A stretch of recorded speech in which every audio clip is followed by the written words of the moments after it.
बेते पढ़ के फाज़िल होया, एक अरफ ना पढ़िया किसे हो जे पढ़िया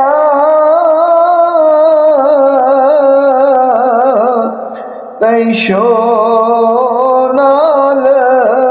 दाम जा पढ़िया कुछ तिसे हो चौदा तबक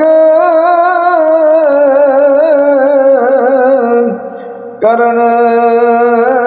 रुशनाई इना कुछ ना दिसे हो